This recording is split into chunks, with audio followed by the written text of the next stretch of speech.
about Hurricane Idalia. Sustained winds of 130 miles per hour. That makes it a Category 4 hurricane. If we're in southwestern reaches of Gadsden County, we want to go ahead and get to that safe spot right now. It's going to be pounding water, especially into that southern Taylor County coastline. Steinhatchee, we're keeping a very, very close eye on you. That island is inundated.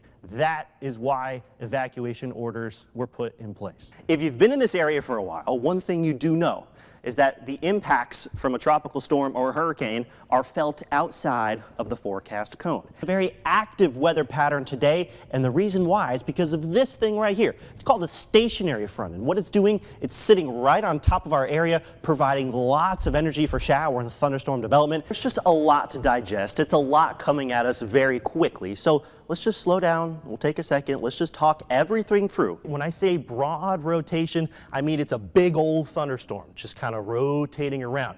We don't have the winds in a really tight circle wrapping around like there's a tornado on the ground. A little bit of an active weather day. The good news is if you got to get out there and get some outdoor activities or just run some errands, the first half of the day is going to be your best bet. My one piece of advice for you today would be to dress in layers because, yeah, it's chilly right now. It's not going to stay that way all day. Our next sunrise cam is going to be over the Bainbridge Boat Basin where we've got a bass tournament going on. I'll wait till that goes away so I can show you. Check out all the boats heading out to Lake Seminole. All of a sudden they're all there, all getting geared up, and then bam, yeah, everyone's out there having a good day. What a welcoming sight. It makes you want to get out there and enjoy, and that's exactly what you should. If you've been cooped up over the past couple days because of all of the rain, look to the skies tonight. We've got a full moon this weekend, and the best time to see it is actually going to be tonight. The Rattlers are going to be playing at home in the capital city against Alabama State. Guess what? Beautiful conditions today, both here and in Valdosta as they take on North Greenville. Today we've got Colum. He's only 1 year old, and look at that handsome man. For more adoption information, you can head to the Leon County Humane Society's website. If you're taking your furry friend for a walk today, I've got the yellow paw pads up. The weather this year across the Big Bend in South Georgia has taken a real toll to our agricultural industry. Especially, no exception, is going to be right here in Bainbridge, Georgia. Put it on the pavement right below you, right?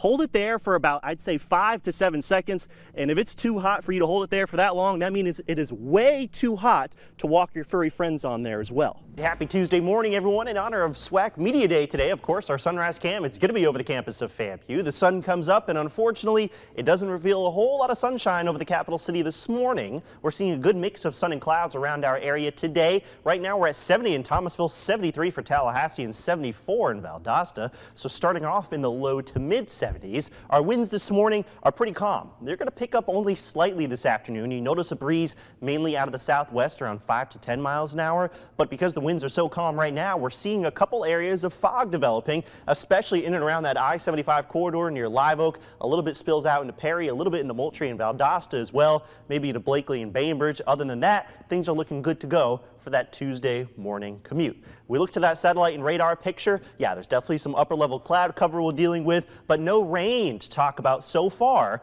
on this Tuesday morning. Let's look at that futurecast. For today, there's going to be a lot of that cloud cover out there. There will be some hints of sunshine here and there throughout the daytime hours. By the time we get to this afternoon, we're going to see some pop-up showers and storms. Not everyone sees that rain today. Probably less than half of us do, so definitely lower rain chances for today compared to what we saw yesterday. We'll move on into Wednesday, where a pretty similar setup is going to occur. I think we'll see more sunshine tomorrow compared to what we'll see today, and still more of those afternoon to early evening pop-up showers and storms. We'll zoom out real quick. Let's talk tropics. We said goodbye to Tropical Storm Don. That fizzled out in the North Atlantic Ocean.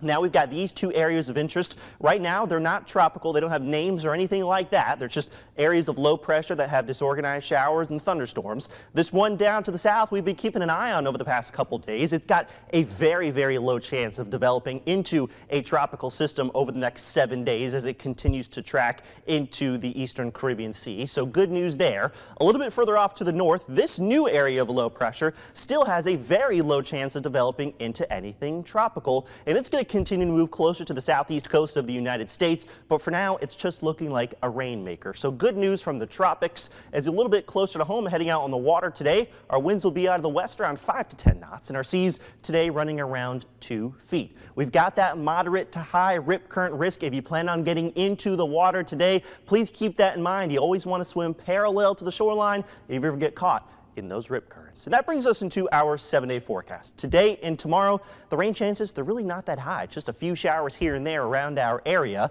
Our high temperatures over this 7-day period are going to stay pretty consistent in the low to mid 90s. By the time we get to the end of this work week and this weekend, we'll have the return of a little bit more moisture. What that means is it's going to start feeling a little bit hotter out there. It also means our rain chances are going to increase just a little bit more.